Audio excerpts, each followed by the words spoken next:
మనలో కనబడుతూ రావాలా. అది దేవుని యొక్క కోరిక. దేవుని ఉద్దేశం నిన్ను నన్ను రక్షించడంలో ఏం తెలుసా అండి?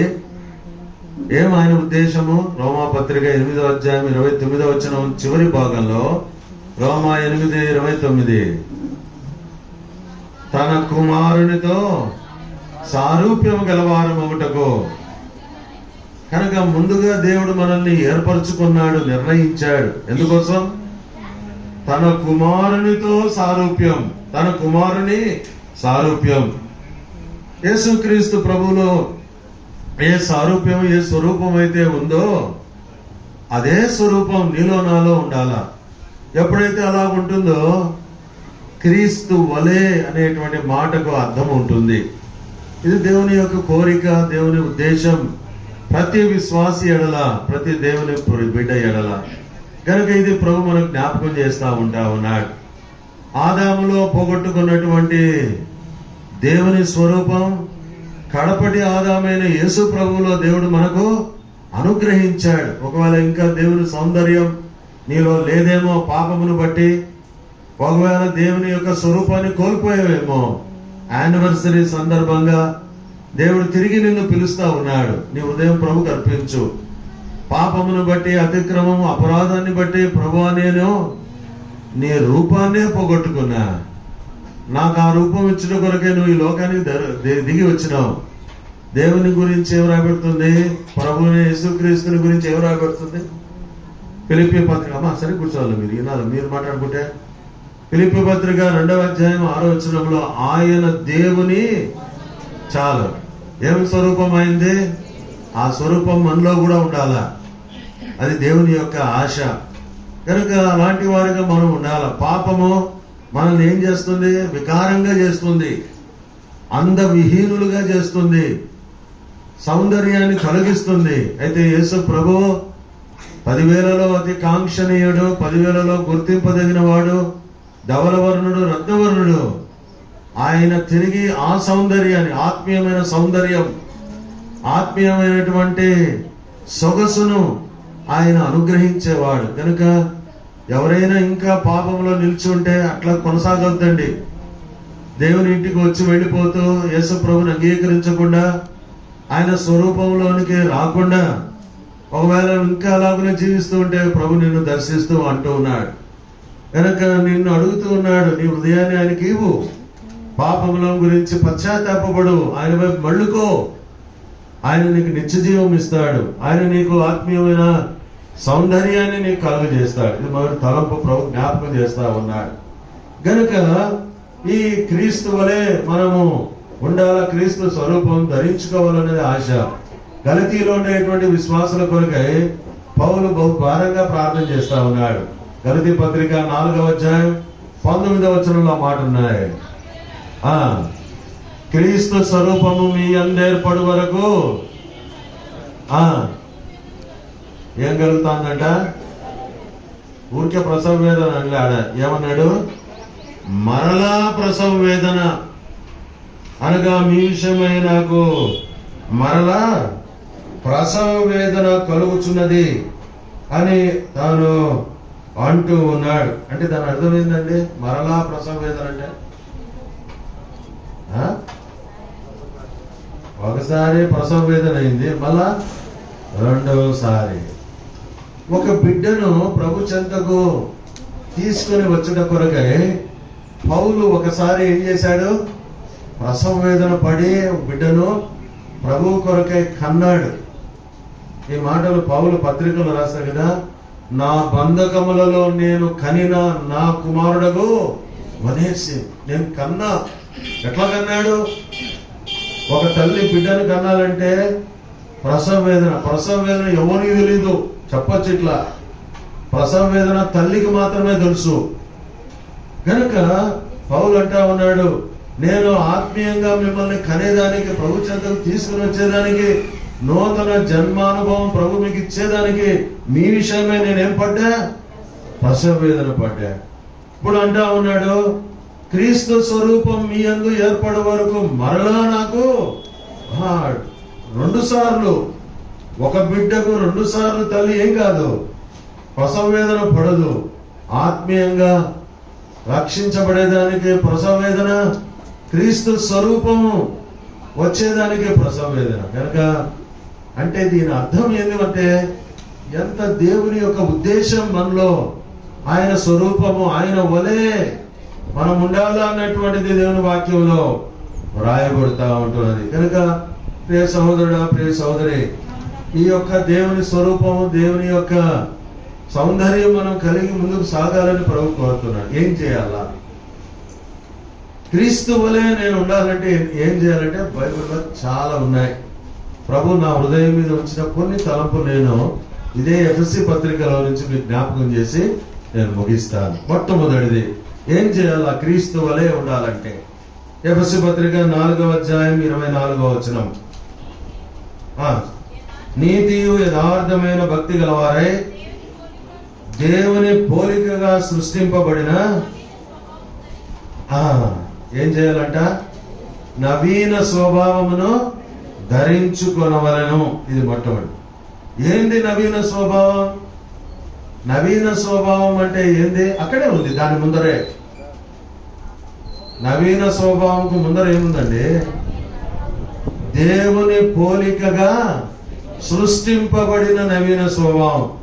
నవీన స్వభావాన్ని నేను ధరించుకుంటే ఏమొస్తుంది నాకు?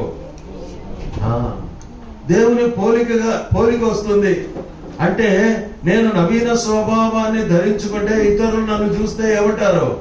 క్రీస్తు వలే ఉన్నాడు అంటారు. కనుక నవీన స్వభావం అన్నటువంటిది ఎంత ప్రాముఖ్యమైంది. నవీన స్వభావం అనేటువంటిది ఇక్కడ మనం చదువుకున్న వాక్య ప్రకారంగా ఏమంటది? దేవుని పోలిక. అదే కొలస్సీకి రాస్తూ కూడా అంటాడు పౌలు అపోస్తలుడు. కొలస్సీలకు రాసిన పత్రిక 3వ అధ్యాయం 9-10 వచనాలు కలిసి ఉన్నాయి. వాడకుడి ఏలైనగా మీరు పరిత్యజించే దానిని సృష్టించిన వాని పోలిక చొప్పున. ఇక్కడ ఇంకొక మాట రాయబడుతుంది. నవీన స్వభావం ఎవరిదంట? సృష్టించిన వాని ఏమంటావు? సృష్టికర్త. నవీన స్వభావం అంటే ఎవరి పోలిక? ఇప్పుడు చెప్పండి మళ్ళా దేవుని పోలిక. సృష్టించిన వాని పోలిక అంటే సృష్టికర్త. ప్రభువారు మనం సృష్టించినాడు కదా. సృష్టించినప్పుడు ఏం పోలిక ఇచ్చినాడు? ఆయన పోలిక.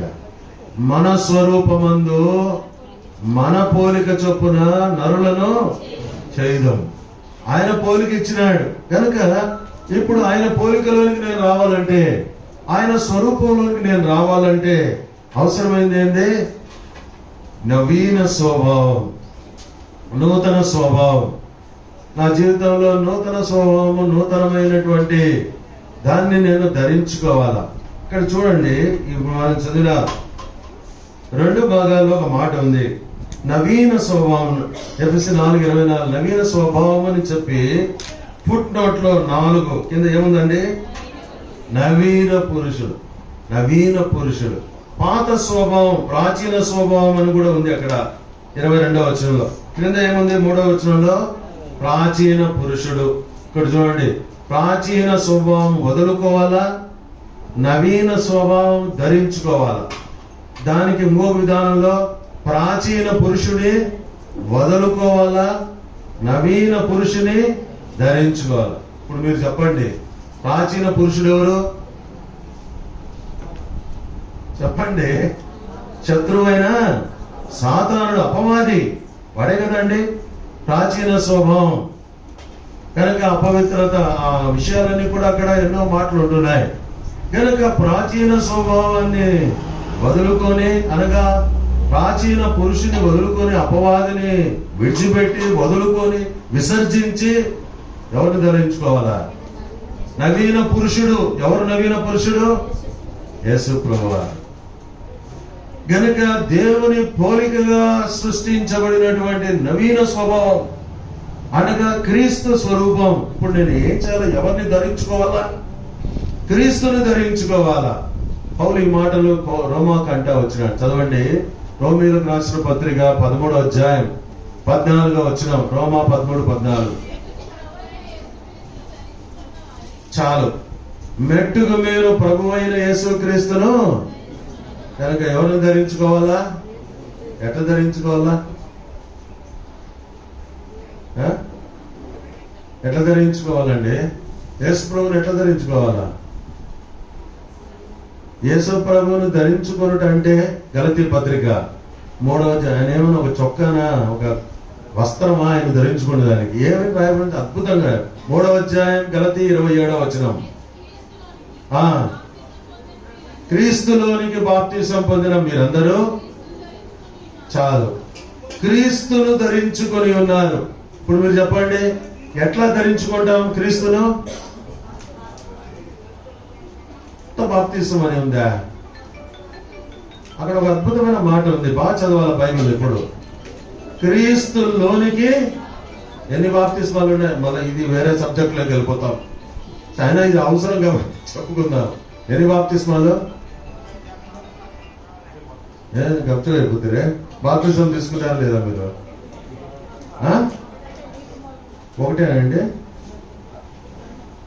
2. క్రీస్తులోనికి బాప్తిస్మము 1 కొరింథీ 12 చదవడం. 1 కొరింథీ 12లో క్రీస్తు శరీరంలోనికి బాప్తిస్మం అంటే ఎన్ని ఉన్నాయి? 2 ఉన్నాయి. అవునా కదండి? క్రీస్తులోనికి బాప్తిసము, క్రీస్తు శరీరంలోనికి బాప్తిసం. ఇది తెలుసుకోవాలి కాబట్టి మాట చెప్తున్నా, మన అంశం కాదు. కానీ ఎఫ్ఎస్సి 4లో సిస్టర్ చెప్పినట్టు బాప్తిస్మము ఒక్కటే. ఒక్కటే అంటే ఇక్కడ 2 ఎందుకు చెప్పినారు? ఇంకా మీకు అర్థమయ్యేదానికి హెబ్రీ పత్రిక 6వ అధ్యాయంలో బాప్తిస్మము అని రాయలే, బాప్తిస్మములను గూర్చిన బోధ. చదవండి మాట, జస్ట్ ఆ మాట మాత్రం చదవండి చాలు. 1 ఉందా 2? 1 ఉందా? సింగులర్ ప్లూరల్ బహువచనం ఉంది కదా. ఎన్ని అంటే మనకు తెలియదు, ఎన్ని అయినా చెప్పుకోవచ్చును. కానీ ఇప్పుడు మనం చెప్పుకున్నాం క్రీస్తులోనికి, క్రీస్తు శరీరంలోనికి బాప్తిస్మం. చిన్న అద్భుతమైనటువంటి తలంపు ఇది. ఎందుకంటే ఇది అర్థం చేసుకుంటే నేను క్రీస్తుని ఎట్లా ధరించుకోవాలి. బాప్తిస్మము, క్రీస్తులోనికి బాప్తిస్మము అంటే క్రీస్తుతో నా యొక్క ఐక్యత. ఇది ఎప్పుడు జరిగింది? క్రీస్తులోనికి బాప్తిస్మము. క్రీస్తులోనికి బాప్తిస్మము ఎప్పుడు జరిగింది? ఏ దినం నువ్వు మారు మనసు పొందావో, ఏ దినం రక్షించబడ్డావో, నీవు ఎవరితో ఐక్యమైనావు? క్రీస్తుతో ఐక్యమైన. క్రీస్తుతో ఐక్యమైన వారు క్రీస్తు శరీరంతో కూడా ఏం కావాలా? ఐక్యం కావాలా. కనుక క్రీస్తు శరీరంతో ఐక్యమయ్యే దానికి సాదృశ్యంగా నీటి బాప్తిస్మం, ఆయన మరణ భూస్థాపన పునరుద్ధానంలో ఏమవుతున్నాం మనము? ఐక్యత. అంటే క్రీస్తుతో ఐక్యత, క్రీస్తు శరీరంతో ఐక్యత అన్నటువంటిది. సరే, ఇప్పుడు మన అంశానికి వద్దాం. ఏంది మన అంశం? బాప్తిస్మం ఒక్కటే అన్నారు. వాక్యం ఊరికే రాయలే. క్రీస్తు ఎవరు? క్రీస్తు శరీరం ఎవరు? ఇది అర్థం చేసుకుంటే 1, 2 అనేది మనం చెప్తాం. క్రీస్తు ఎవరు? కొలస్సే 1:18 ప్రకారంగా దేవుని స్వరూపమా? ఎవరు ఎవరు ఎవరు ఆయన అంటే ఎవరు? దానియేలు అన్నా. క్రీస్తు ప్రభువారు, యేసు క్రీస్తు ప్రభువారు ఎవరు? శిరస్సు. అదే వచనంలో ఇప్పుడు చదివిన ఆ మాటలోనే శరీరం ఎవరు? సంఘం. సంఘము అను శరీరము, అదే వచనంలో ఉంది. ఇప్పుడు చూడండి, ఆయన శిరస్సు, క్రీస్తు శిరస్సు, సంఘము శరీరం. ఇప్పుడు మీరు చెప్పండి, శిరస్సు శరీరం వేరువేరుగా ఉంటుందా? కలిసే ఉంటుంది. శిరస్సునొకటే, శరీరం ఒకటే. కనుక శిరస్సు శరీరం కలిసి ఉంటుంది కాబట్టి క్రీస్తులోనికి బాప్తిజం పొందిన వాళ్ళు, క్రీస్తు శరీరమునకు బాప్తిజం పొందిన వాళ్ళు, ఆ ఎఫ్ఎస్సి ప్రకారంగా బాప్తిజం ఎన్నండి? ఒక్కటే, 2 కాదు. 2గా చెప్పబడింది. కానీ శిరస్సు శరీరము అనేటువంటి ఆ యొక్క మార్గంలో మనం ఆలోచిస్తే కనుక ఒకటే. అద్భుతమైన మాట. సరే, ఇప్పుడు మన తలంపు అది కాదు, ఇది అర్థం చేసుకునేదానికి ఆ మాట చెప్పాను. ఇప్పుడు మన తలంపు ఏంది? నేను క్రీస్తు వలె నేను ఉండాలంటే ఏం చేయాలా? క్రీస్తును ధరించుకోవాలా. క్రీస్తును ధరించుకోవాలంటే నేను క్రీస్తులోనికి బాప్తిస్మం పొందాలా. క్రీస్తుతో ఏం కావాలా? నేను ఐక్యపరచబడాలా. ఇది ప్రాముఖ్యమైనటువంటి మాట. క్రీస్తుతో ఐక్యపరచబడాలా. ఇంకా అర్థం, క్రీస్తును ధరించుకోవాలా. ఇదే కొలస్సీ పత్రిక 2వ అధ్యాయం 18-19 వచనాల మధ్య భాగంలో దీనిని మాత్రమే చదువుతున్నాను, మీకు అర్థం. చదువుమా. శిరస్సును హత్తుకొనని వాడెవడును మీ బహుమానం. అంటే దీని అర్థమైంది, శిరస్సును హత్తుకోకపోతే బహుమానం రాదు. అంటే ఆ మాట చెప్పడంలో ఉద్దేశం ఏంది? కొలస్సీ విశ్వాసులకు పౌలు చెప్పడం ఉద్దేశం ఏంది? మీరు శిరస్సును ఏం చేయండి? హత్తుకోండి. శిరస్సుతో ఐక్యపరచబడండి. క్రీస్తును ధరించుకోండి. క్రీస్తును ఏం చేయండి? హత్తుకోండి. ఇది ప్రాముఖ్యమైనది. ప్రేమైన విశ్వాసులారా, యెహోవా షమ్మా విశ్వాసులారా, దినాలు గడిచే కొద్దీ, దినాలు సాగే కొద్దీ మన సంబంధం మన ప్రభువుతో, మన ఐక్యత ప్రభువుతో, ప్రభువును హత్తుకొనుట అన్నటువంటిది దినదినం అధికం కావాలి. ఇది ప్రాముఖ్యమైనది. ఇది మొదటి తలంపు. కనుక క్రీస్తును హత్తుకోవాలంటే, క్రీస్తును ధరించుకోవాలంటే, క్రీస్తుతో ఐక్యత కావాలంటే క్రీస్తునకు చెందనివి ఏం చేయాలా? విడిచిపెట్టాలి. అది ప్రాముఖ్యమైనది. హత్తుకొనుట, ఐక్యపరచబోట ఎప్పుడు ఉపయోగిస్తారండి ఈ మాట? ఎవరు చెప్పినారు? వివాహంలో. వివాహం అయిందో లేదో నేను లేదు, అయిందో కదా, రైట్. కనుక వివాహం కరెక్ట్ బాగా చెప్తారు బ్రదర్. ఏం చెప్తారండి అప్పుడు పెళ్లిలో? ఏక శరీరం ఎట్టేస్తారండి. అక్కడ కూడా ఉంది, అక్కడ కూడా ఏక శరీరం ఒకటి. ఎట్లా? పురుషుడు తన తల్లిని తండ్రిని విడిచి తన భార్యను హత్తుకొనును, వారిద్దరు. హత్తుకోవాలంటే విడిచాల. ప్రభువుతో ఐక్యపరచబడాలంటే ప్రభు కాని విడిచిపెట్టాల. బైబిల్లో చాలా ఉన్నాయి. భూ సంబంధమైనవి, అపవిత్రమైనవి, శరీర సంబంధమైనవి, అనేకమైన ఉన్నాయి. శరీర కార్యములు మార్క్స్ వార్త 7వ అధ్యాయంలో అపవిత్రమైనవి ఏం చేయాలి? ఇవన్నీ విడిచిపెడితే గానీ ప్రభువును హత్తుకోలేవు. కనుక ప్రభుతో ఐక్యపరచబడలేవు. ఇది మొదటి తలంపు. కనుక ప్రభువును హత్తుకుంటే ఏమొస్తుంది? ప్రభువుతో నేను ఐక్యపరచబడితే ఏమొస్తుంది అని మనం అనుకుంటాం. దేవుని వాక్యంలో ఒక అద్భుతమైన మాట చదువుదాం.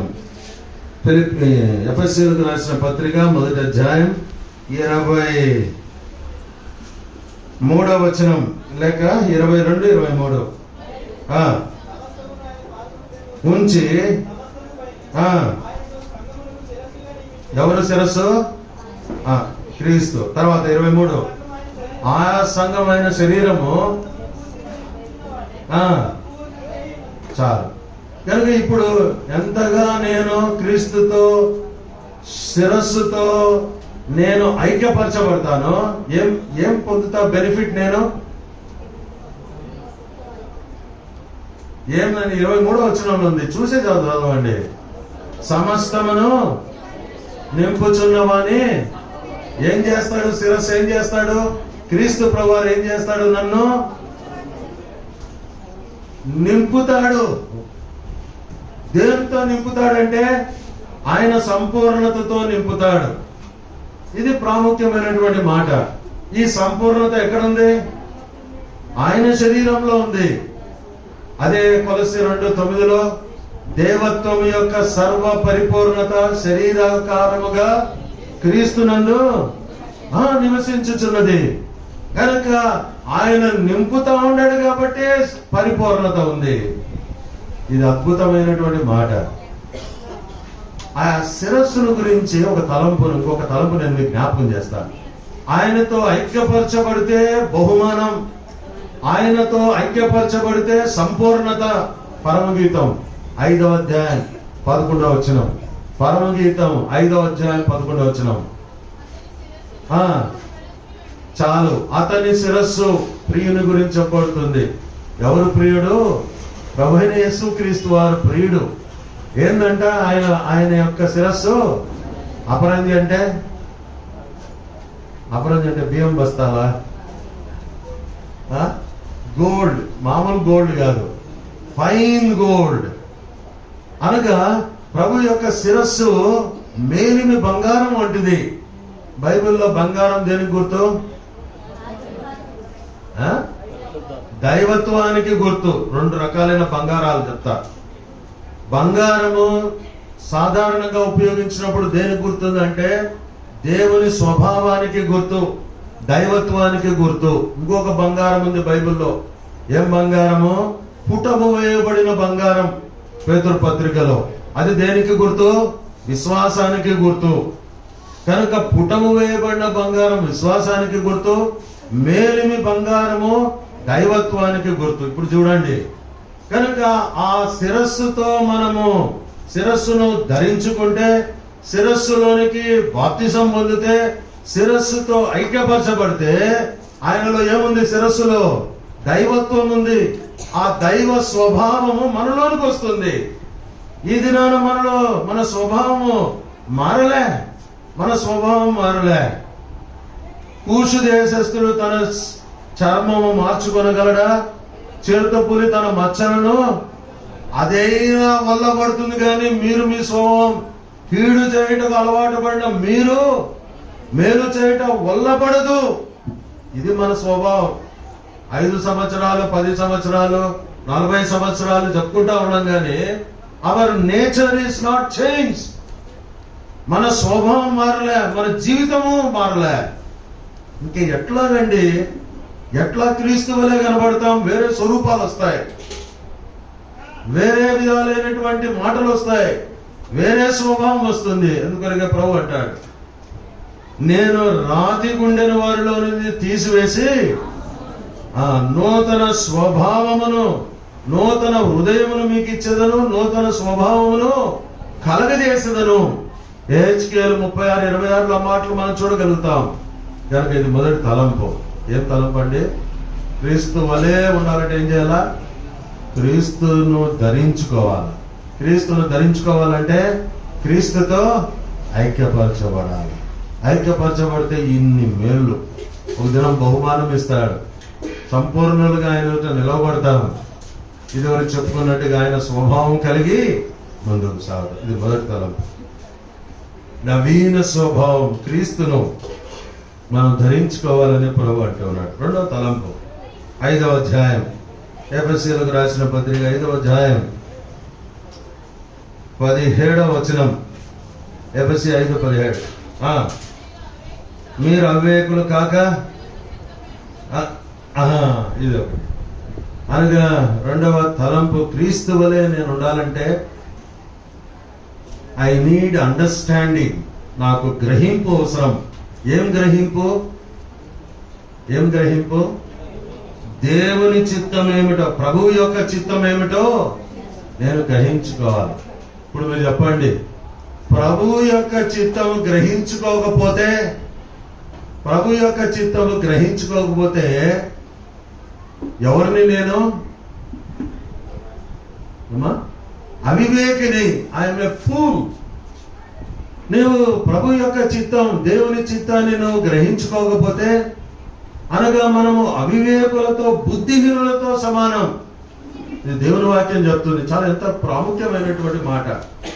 కీర్తనాకారుడు ఒక మాట అంటాడు. మీ దగ్గర బైబిల్ అంటే తీసి చదవండి, చూడండి. కీర్తనల గ్రంథం 85:8 వచనం. కీర్తనలు 85:8 వచనం. దేవుడైన యెహోవా సెలవిచ్చు మాటను నేను చెవిని పెట్టెదను. చదువుమా. ఆయన తన ప్రజలతో, తన భక్తులతోనూ శుభవచనం సెలవిచ్చును. ఎందుకు ఆ మాట చెప్పబడింది ఆడ? దేవుడైన యెహోవా సెలవిచ్చు మాటను నేను లక్ష్య పెడతా. ఆయన తన ప్రజలతో శుభవచనం సెలవిస్తాడు. అవి బాగానే ఉన్నాయి. తర్వాత ఏం రాయబడింది? వారు మరలా. ఎందుకు ఆ మాట చెప్పబడింది? దేవుని మాటను లక్ష్య పెట్టకపోతే, దేవుని మాటను వినకపోతే, దేవుడు సెలవిచ్చినటువంటి మాటను నీ జీవితంలో అనుమతించకపోతే, ఆ శుభవచనం స్వీకరించకపోతే ఎవరం మనం? అట్లా మనం ఉండకూడదు. కనుక అవివేకులంగా మనం ఉండకూడదు. అజ్ఞానుల వలె కాక జ్ఞానుల వలె. సరే, ఇప్పుడు మన తలంపుకు మనం వద్దాం. ప్రభు యొక్క చిత్తం ఏమిటో గ్రహించుకొనుడి. ప్రభు యొక్క చిత్తాన్ని మనం మన జీవితాల్లో గ్రహించుకోవాలా. గ్రహించుకోవాలంటే వాక్య వెలుగులో దాన్ని మనం ఏం చేయాలా?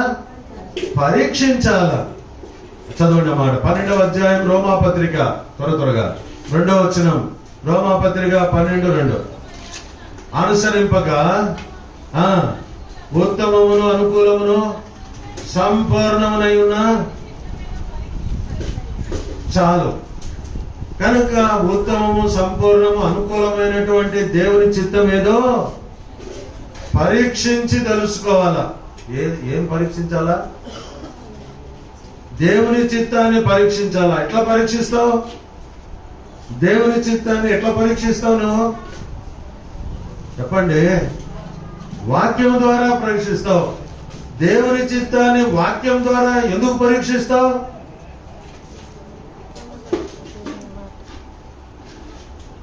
దేవుని చిత్తాన్ని దేవుని వాక్యం ద్వారా ఎందుకు పరీక్షిస్తావంటే, దేవుని చిత్తం దేవుని వాక్యంలో ఉంది.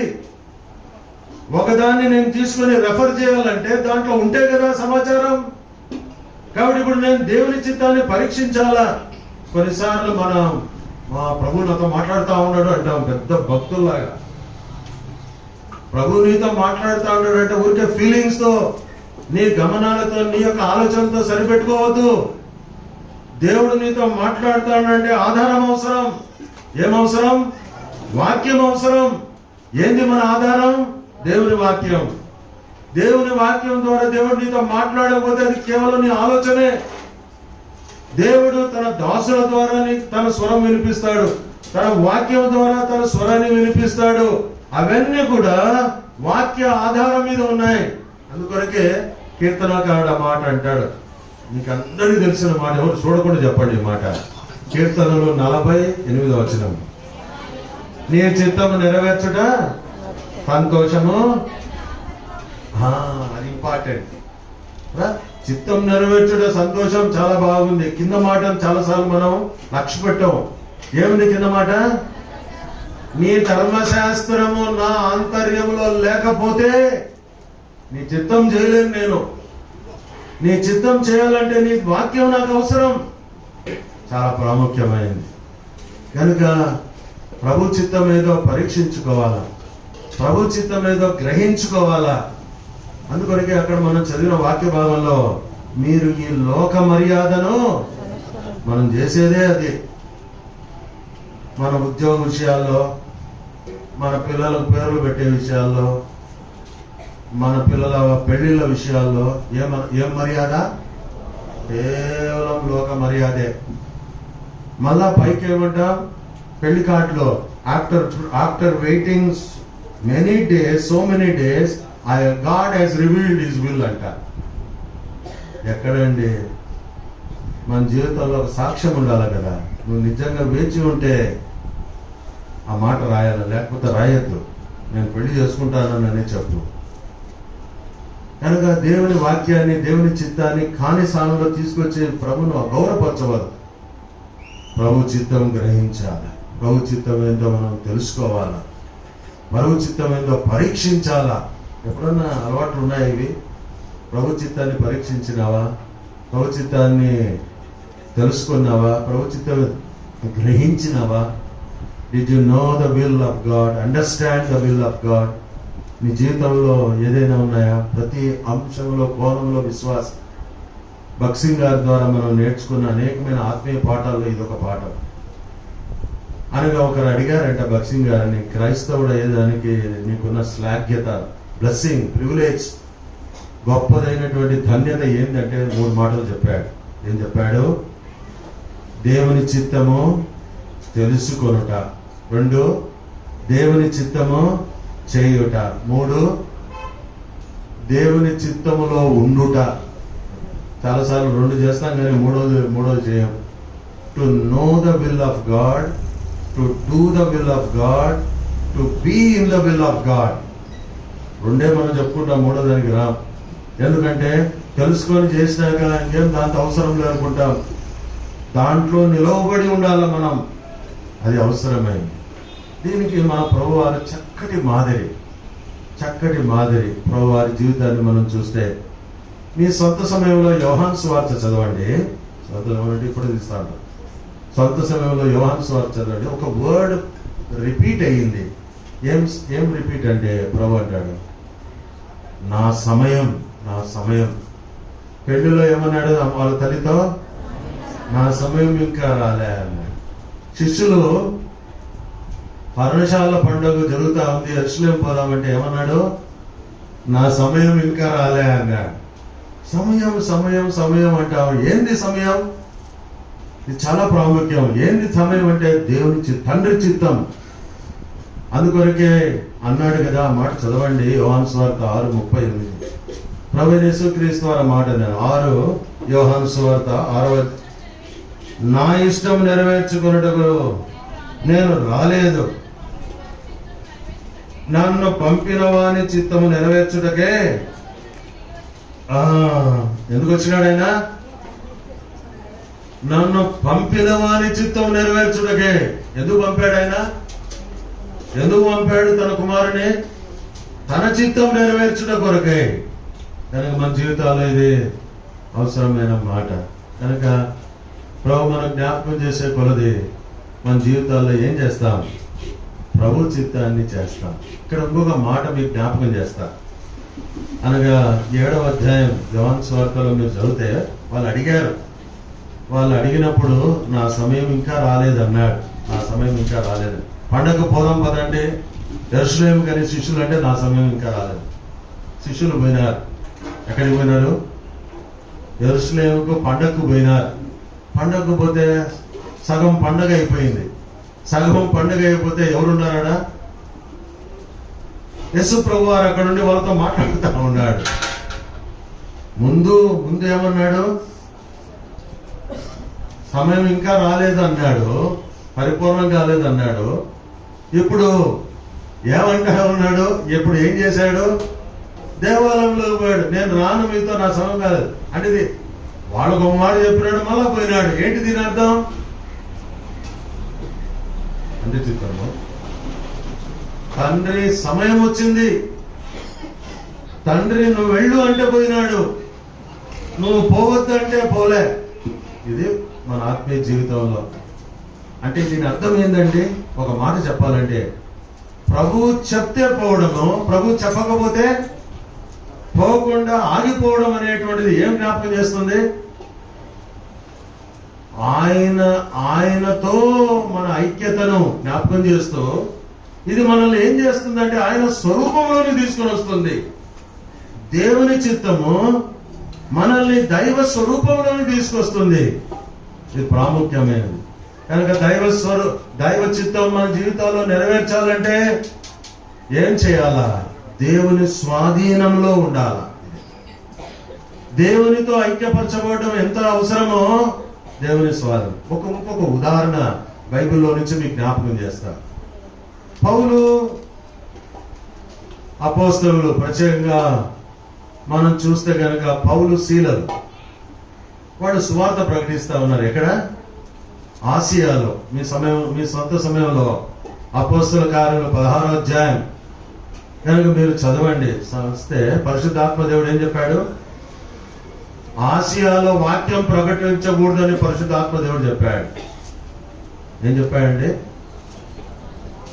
ఎందుకు చెప్తాడు ఎక్కడైనా పరిశుద్ధాత్మ దేవుడు వాక్యం చెప్పొద్దు అని? మీలాగే ఆయన కూడా డౌట్ వచ్చింది, పరిశుద్ధాత్మ దేవుడు ఎక్కడ చెప్తాడని. మళ్ళా కొన్ని ఏరియాలో బితునియా, ముసియా ఆ ప్రదేశాల గుండా వెళుతా ఉంటే అక్కడ రాయబడుతుంది, యేసు యొక్క ఆత్మ వారిని దాటిపోనీయలే. ఇట్లాంటిది ఒకటన్నా నీ జీవితంలో అనుభవం ఉందా? నేను పోవాలనుకుంటా ఉన్నాను, ప్రభు యొక్క ఆత్మ నన్ను పోనీయలే. పౌలు తెస్సలోనికే అంటాడు, పలుమార్లు మీ వద్దకు నేను రావాలన్నాను, సాతానుడు నన్ను అడ్డగించినాడు. వాడు అడ్డగిస్తాడు కూడా దేవుని పనులకు అడ్డువాడు. దేవుని పనులను అనగా వాడు దేవుని యొక్క తిన్నని మార్గములను చెడగొట్టువాడు. కనుక వాడు కూడా అడ్డుకునేటువంటి వాడు. కానీ దేవుడైతే తన కార్యం నెరవేర్చేదానికి అడ్డుకుంటాడు. ఆసియాలో చెప్పొద్దండి. ఎందుకు చెప్పొద్దండి అంటే వాళ్ళు వచ్చి చివరిగా త్రోయ దగ్గర వచ్చి నిలబడిపోయారు. ఆ రాత్రి మాసిదోనియా దేశస్థుడు వచ్చి, అయ్యలారా మాకు సహాయం చేయండి. అప్పుడు వాళ్ళు గుర్తించినారు, దేవుడు మమ్మను సువార్త ప్రకటించడం ఎక్కడికి పిలిచి ఉన్నాడు? మాసిదోనియా. ఆసియా నుంచి దేవుని వాక్యం, ఆసియా నుంచి సువార్త యూరప్ ఖండానికి పోయింది. అక్కడి నుంచి కాదు ఇక్కడికి వచ్చింది. మన ఖండం నుంచి యూరప్ దేశానికి, యూరప్ ఖండానికి సువార్త వెళ్ళింది. ఎంత అద్భుతం! కారణం పౌలు శీలలో ఆదినాన దేవుని చిత్తం చేయటంలో, దేవుని యొక్క స్వాధీనంలో, ఆత్మ స్వాధీనంలో, ఎలాగున ప్రవక్తల యొక్క ఆత్మ స్వాధీనంలో ఉంటాయో వాళ్ళు ఉన్నారు కాబట్టి పరిచర్య జరిగింది. రెండవ తలంపు ఇది ప్రభు జ్ఞాపకం చేస్తాం. ప్రభు చిత్తం ఏమిటో గ్రహించుకుంటే మనం బుద్ధిహీనులం, అవివేకులం కాము. గాని ప్రభు యొక్క స్వరూపంలోనికి ప్రభు మనల్ని తీసుకొని వెళ్తాడు. ఇది రెండవ తలంపు. ఇంకా లోతుగా మనం దానికి వెళ్ళలేదు. కనీసం ఇంకొక 2-3 తలంపులు జ్ఞాపకం చేసుకున్నాను. 7 ప్రిపేర్ అయ్యి వచ్చినా నేను. 7 చెప్పాలంటే మళ్ళా మీరు చాలా సమయం అయిపోతుంది. కాబట్టి ఇంకొక 2-3 తలంపులు చెప్పి నేను ముగించేస్తాను. ఎఫెసీ పత్రిక 5వ అధ్యాయం 18వ వచనం త్వరగా చదువు. మరియు మద్యముతో మత్తులై ఉండకుడి, అయితే ఆ మాట మాత్రమే ఏంగా ఉండాలా? ఆత్మపూర్ణులై ఉండుడి. అనగా పూర్ణులు అని ఉంది తెలుగు భాషలో. కొన్నిసార్లు అర్థం కాదు పూర్ణులు అంటే ఏంటండి. పూర్ణులు అంటే చెప్పండి తెలుగు వచ్చిన వాళ్ళు. పూర్ణులు అంటే చెప్పండి. మళ్ళా సంపూర్ణులు, పరిపూర్ణులు వద్దు. నిండి ఉండు. కరెక్ట్. కనుక పూర్ణులై ఉండు అంటే నిండి ఉండు అని అర్థం. ఆత్మ పూర్ణులై ఉండు అంటే ఆత్మతో నింపబడి ఉండు. ఇది అవసరం, ప్రతి విశ్వాసికి అవసరం. ఆత్మతో నింపబడితే ఏమి? ఆత్మతో నింపబడితే ఎన్ని ప్రయోజనాలు ఉన్నాయో కదా. 1-2 ప్రయోజనాలు జ్ఞాపకం చేసుకుందాం. మన సబ్జెక్ట్ కూడా లింక్ అయినటువంటిది కనుక దేని ద్వారా మనం నింపబడతామో దాని ద్వారా ఏం చేయబడతాం? నడిపించబడతాం. దేవుని ఆత్మ ద్వారా మనం నింపబడితే దేవుని ఆత్మ ద్వారా ఏం చేయబడతాం? మనం నడిపించబడతాం. దేవుని ఆత్మ ద్వారా నడిపించబడితే ఎవరం మనం? దేవుని కుమారులం. ఎందరు దేవుని ఆత్మ చేత నడిపింపబడుదురో వారందరూ దేవుని. రోమా 8:14 మాటలు మనకందరికీ తెలుసు. కనుక మనం నింపబడడం చాలా అవసరం. ఇది మనకు అర్థమయ్యేదానికి మన దగ్గర 2 వీలర్స్ 4 వీలర్స్ ఉంటాయి. ఏం చేస్తాం? వాటి ఎక్కడికైనా ఏలూరు నుంచి ఇక్కడికి రావాలంటే ఏం చేస్తాం? నింపుకుంటాం. నింపుకోకపోతే ఆగిపోతాం అక్కడే. అవునండి. నింపబడకపోతే ఆగిపోతాం. ఎప్పుడప్పుడు నింపుకోవాలా? ఎప్పుడప్పుడు అయిపోయినప్పుడు కాదు. నీ ఖాళీగా అయిపోతే నువ్వు మళ్ళా స్టేషన్, పెట్రోల్ స్టేషన్ కాడికి ఎవరన్నా నిన్ను మళ్ళా నెట్టాలా? నువ్వు పోలేవు. అవును కదండి. కనుక ఉన్నప్పుడే కొద్దిగా ఉందో లేకపోతే రిజర్వ్కి వచ్చిందో ఏదో అంటే ఒక తలంపు ఏంటంటే, అవుట్ రైట్ ఒక తలంపు ఏంటంటే ప్రతి దినం చూసుకోవాలా, నింపబడాలా. ఒక వెహికల్ విషయంలో అంతగా మనం శ్రద్ధ చూపితే ఆత్మీయ జీవితంలో ఎప్పుడు కూడా ఎట్లా ఉండాలంటే మనం నింపబడి నిండు కుండలాగా మనం ఉండాలా. కనుక దేవుని ఆత్మ చేత నింపబడితే ఆత్మ ద్వారా మనం ఏం చేయబడతాం? ఇప్పుడు మనము క్రీస్తు వలె ఉండుటకు ఇది ఎట్లా సహాయపడుతుంది? దేవుని ఆత్మ ఏం చేస్తుంది అంటే, దేవుడు మనలో రక్షించబడిన దినం తన ఆత్మను మనలో ఉదయంలోనికి సంచకరువుగా ఆయన పంపించాడు. ఎఫెసీ 1:14 ప్రకారంగా ఇప్పుడు ఆత్మ మనలో ఏం చేస్తారంటే 2వ కొరింథీ పత్రిక 3వ అధ్యాయం 2వ కొరింథీ పత్రిక 3వ అధ్యాయం 18వ వచనం.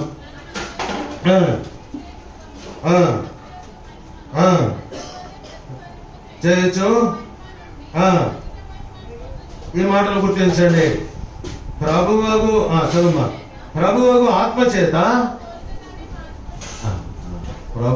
ఆత్మచేత ఆ పోలికగానే మార్చబడుతున్నాం. కనుక దేవుడు నాలో ఉంచినటువంటి పరిశుద్ధాత్మ దేవుడు ఏం చేస్తాడు? ప్రతి దినము నాలో పని చేస్తా వస్తాడు. ప్రతి దినము నన్ను ఒప్పింపజేస్తాడు. ప్రతి దినము నన్ను సరి చేస్తాడు. ప్రతి దినము నాకు సహాయం చేస్తాడు. ప్రతి దినం విజ్ఞాపన చేస్తాడు. ఇవన్నీ కూడా ఎందుకు చేస్తాడంటే ఆ పోలికలోనికి మనం మార్చబోటకు.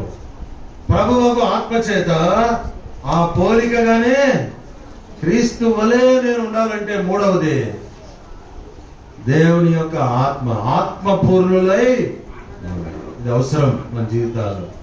కనుక ప్రియ సహోదరుడా, ప్రియ సహోదరి, ప్రభువుకు దేవుని ఆత్మచేత ఎంతగా మనం నింపబడతామో అంతగా మన జీవితాల్లో, ఆత్మీయమైనటువంటి జీవితాల్లో మనం ఏం పొందుతామంటే దేవుని స్వరూపం పొందుతాం.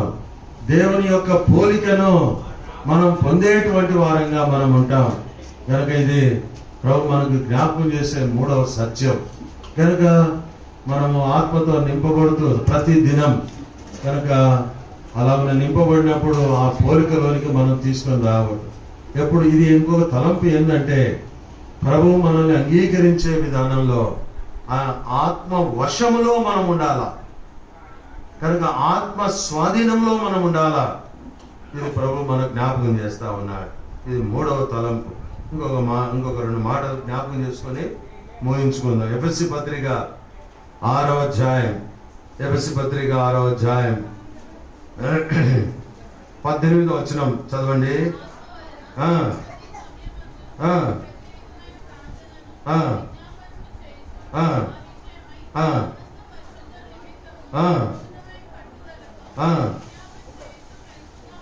కనుక ఏం చేయాలంట?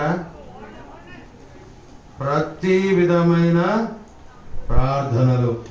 కనుక అదేలాగున 20వ వచనంలో పట్టుదలతో, పూర్ణమైన పట్టుదలతో విజ్ఞాపన చేయొచ్చు.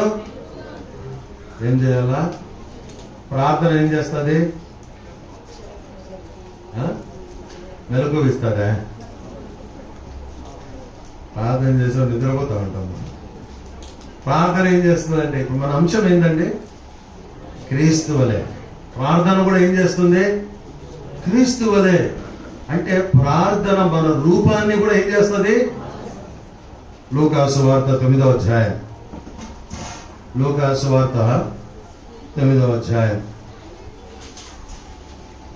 29వ వచనం. ఆయన ప్రార్థించుచుండగా ఆయన ముఖ రూపం మారెను. దగదగా ఇక్కడ మాట, ఆయన ప్రార్థించుచుండగా అంటే ప్రార్థన ఏం చేస్తుంది? ముఖ రూపం మారుస్తుంది. అంటే అర్థమైంది, క్రీస్తు స్వరూపంలోనికి మనల్ని తీసుకుని వస్తుంది. ప్రభు సన్నిధిలో మొరపెడుతూ ఉన్నప్పుడు, ప్రభు సన్నిధిలో వేచి ఉన్నప్పుడు, ప్రార్థనలో మెలకువగా మనం ఉన్నప్పుడు ప్రభు ఏం చేస్తాడు? మనల్ని ఆయన స్వరూపంలోనికి మనల్ని మారుస్తాడు. Prayer alters our countenance.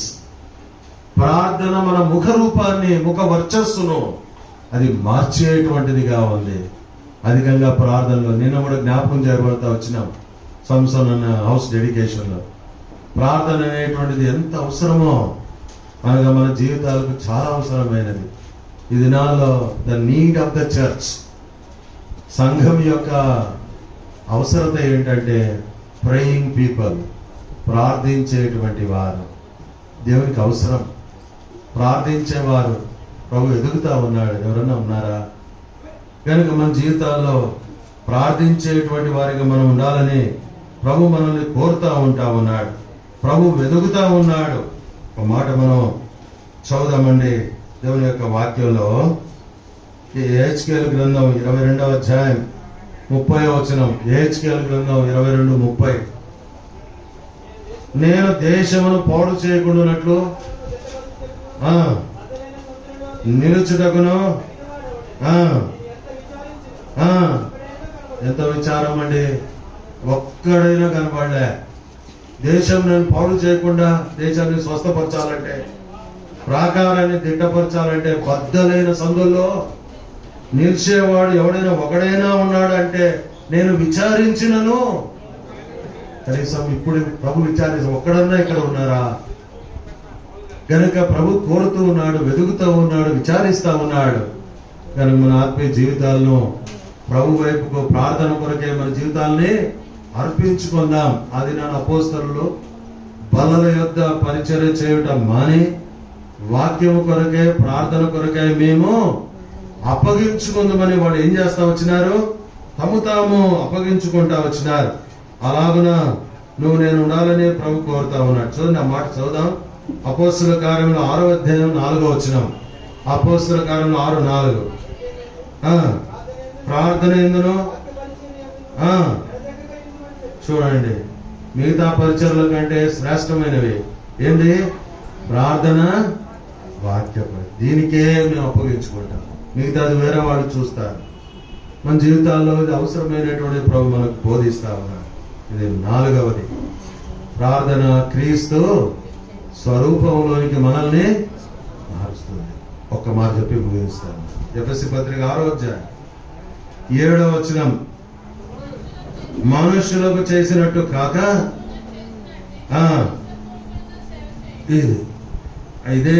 ఇదే మాట మనము ఆరంభంలో చదివినాం.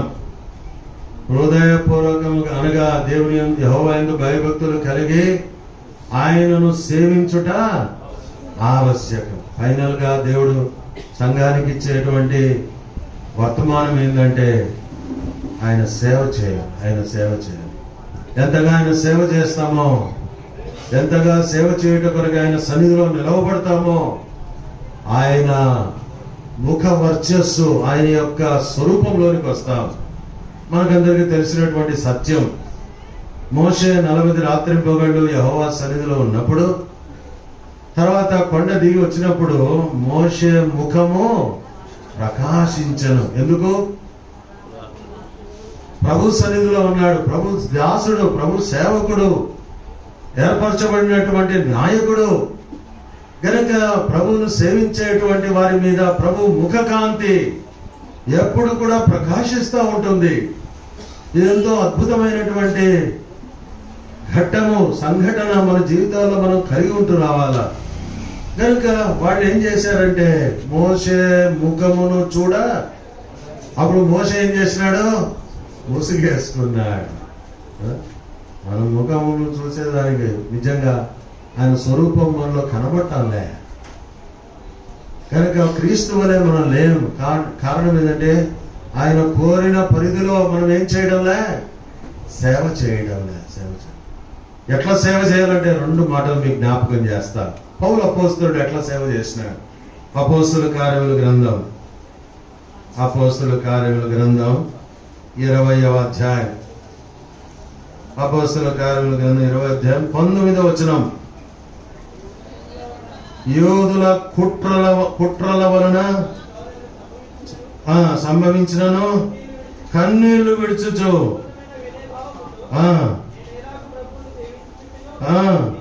ఎట్లా సేవించినాడండి? కన్నీళ్లు విడుచుచు పూర్ణమైన కన్నీళ్ళు అండి చాలా అవసరం.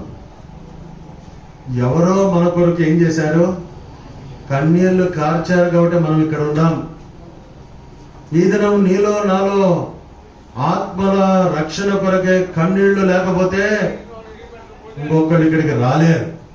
కానీ మన ఆత్మీయ జీవితంలో అవసరమైనటువంటిది కన్నీరు కార్చాలి. ఆత్మల రక్షణ కొరకై, అనగా అనేకులను ప్రభు యొద్దకు తెచ్చుట కొరకై మనం కన్నీరు కార్చాలి. ఎంతగా కన్నీరు కారుస్తామో అంతగా ప్రభు చెంతకు అనేకులను తీసుకొస్తాం.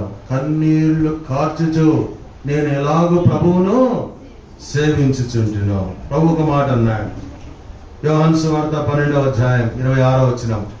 యోహాను సువార్త 12వ అధ్యాయం 26వ వచనం. ఒకడు నన్ను సేవించిన ఎడలా, చాలు, ఒకడు నన్ను సేవించిన ఎడలా. కనుక ఎట్లా సేవించాలా? ప్రభువును వెంబడిస్తూ సేవించాలి. ప్రభువును వెంబడించాలంటే ప్రభు స్వరం వినాలి. నా గొర్రెలు వాటిని నేను ఎరుగుదును, అవి నన్ను. ప్రభు స్వరం వింటూ ప్రభువును వెంబడిస్తా వస్తే నువ్వు ప్రభువును సేవించినట్లే. ఆయన దాసులు ఆయన ముఖ దర్శనం చేయుదురు, ఆయన నామము వారి నొసల్లో ఎందుండదు. దేవుని దాసులు దేవుని సేవించేవారు ప్రభు యొక్క ముఖ దర్శనం 1:22-4 మాటలు మనం చూడగలుగుతాం. అలాగే మనం ఉండాలని ప్రభు కోరుతున్నాడు. ఎప్పుడైతే అలా చేస్తామో ఆయన స్వరూపంలోనికే మనం మార్చబడతాం. 5 విషయాలు జ్ఞాపకం చేశాం. 5 ఏంటో ఒకసారి గుర్తు చేసుకొని మనం మొట్టమొదటిది ఏంది? నవీన స్వభావం అంటే షార్ట్ కట్లోకి రండి. మొట్టమొదటిది క్రీస్తును ధరించుకోవాలి. రెండవది దేవుని చిత్తం ఏమిటో గ్రహించుకోవాలి. మూడవది దేవుని ఆత్మ చేత నింపబడాలి. నాలుగవది పూర్ణమైన పట్టుదలతో ప్రార్థన చేయాలి. ఐదవది దేవుని సేవ చేయాలి. మనుషులు చేసినట్టు కాదు, దేవుని చేసినట్టు. ఎప్పుడైతే ఇవన్నీ మనం చేస్తామో అప్పుడు మనం చూసిన వాళ్ళు క్రీస్తు వలె వీళ్ళు ఉంటారు కదా. 2026వ సంవత్సరం ఫిబ్రవరి 28వ తారీఖు 5 సంవత్సరాలు పూర్తయింది. రాబోయే దినాలు సంవత్సరాల్లో ఈ సంఘంలో ఉండేటువంటి వారు బయట తిరిగినప్పుడు, సంచరించినప్పుడు ఇతరులు ఎవరిని చూడాలా? క్రీస్తు. వీళ్ళు క్రీస్తు వలె ఉండాలి అన్నటువంటిది జీవితంలో అవసరం.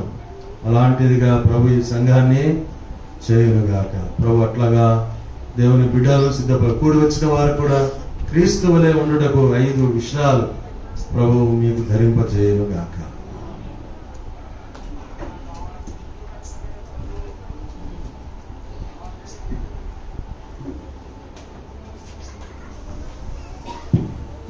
దయచేసి మోకరించండి నిశ్శబ్దంగా. ఇంత ధారాళంగా పరిశుద్ధాత్మ దేవుడు క్రీస్తు వలె నీవు నేను మనము ఉండాలని, క్రీస్తు స్వారూప్యము మనలో కనబడాలని పరిశుద్ధాత్మ దేవుడు ఆశించి ఎఫెసీయులకు రాసిన పత్రిక 4:15 వాక్యము ద్వారా పరిశుద్ధాత్మ దేవుడు నీతో మాట్లాడుతూ ఉన్నాడు. చాలా తేటగా, విపులముగా ఎలాగ మనం ఈ లోకంలో క్రీస్తు వలె జీవించాలో మాట్లాడుతూ వచ్చాడు. నిశ్శబ్దంగా కొన్ని నిమిషాలు నిజంగా నువ్వు అట్లా ఉన్నావా అని, క్రీస్తును ధరించుకునే వ్యక్తిగా ఉన్నావా? శబ్దాలు చేయొద్దు, కదలొద్దండి. పరిశుద్ధాత్మ దేవుడు దేవుని మందిరంలో సంచరిస్తూ ఉన్నాడు.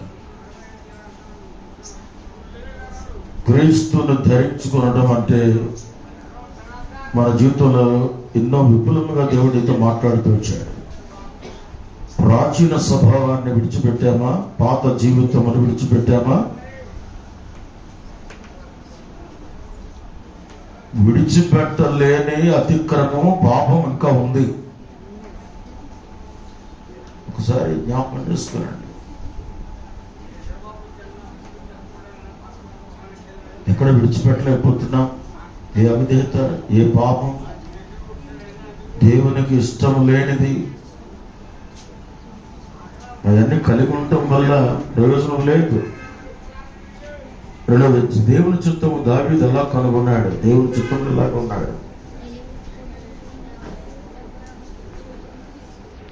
ఎలాగా క్రీస్తు శరీరంలో, క్రీస్తు యొక్క శిరస్సుకు ఆధీనంలో మనం ఎలా ఉంచబడాలి? దేవుని వాక్యం ఎలా గ్రహించాలి, నేర్చుకోవాలి? దేవుడు ఎంతో చక్కగా మాట్లాడుతూ వచ్చాడు. నిజంగా నువ్వు దేవుని చిత్తాన్ని గ్రహింపగలిగిన వ్యక్తిగా ఉన్నావా? ఊరికి నేను మాటలు చెప్తాను కదా, దేవుని చిత్తం విషయంలో ఇక్కడ దయచేసి జ్ఞాపకం పెట్టుకుని మూడవది ఆత్మచేత నింపబడుట, ఆత్మచేత నడిపించబడుట. ప్రార్థన జీవితము అనేది చాలా ప్రాముఖ్యమైనదని పరిశుద్ధాత్మ దేవుడు తమ దాసుల ద్వారా మాట్లాడుతూ వచ్చాడు. దేవునికి పరిచర్య సేవ చేయడము, క్రీస్తు వలె ఈ లోకములో మనము జీవించాలి. మనుషులను చేసినట్టు కాక దేవునికి సేవ చేస్తున్నట్లుగా, దేవుని ఇంటిలో ప్రతి పని ఇది ప్రభువుకు చేస్తున్నాను అన్న గమనిక కలిగిన వారంగా ఉండాలి. అట్లా దేవుడిని సిద్ధపరచును గాక. మౌనంగా ఉండండి, ప్రార్థన చేసుకుందాం.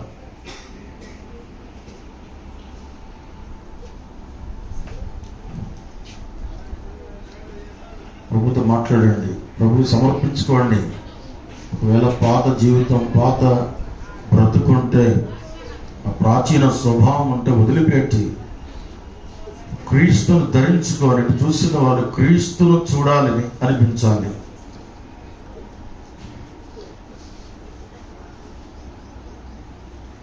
జకర్యా కుమారుడు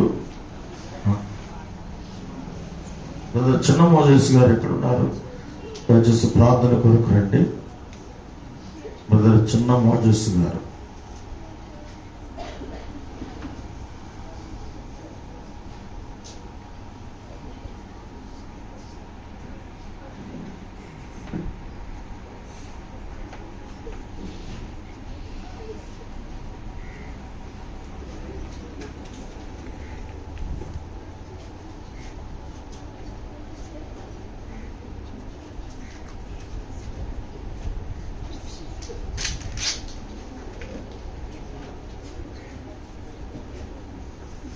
రండి.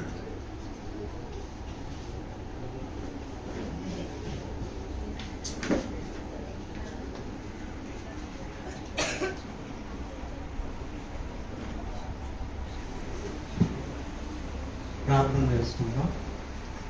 ప్రేమ కలిగిన మా ప్రభువ, పరిశుద్ధమైనటువంటి మా నాయన, నమ్మకమైన మా రక్షకుడా, మీకు వందనాలు, స్తోత్రాలు చెల్లించుకుంటున్నాం.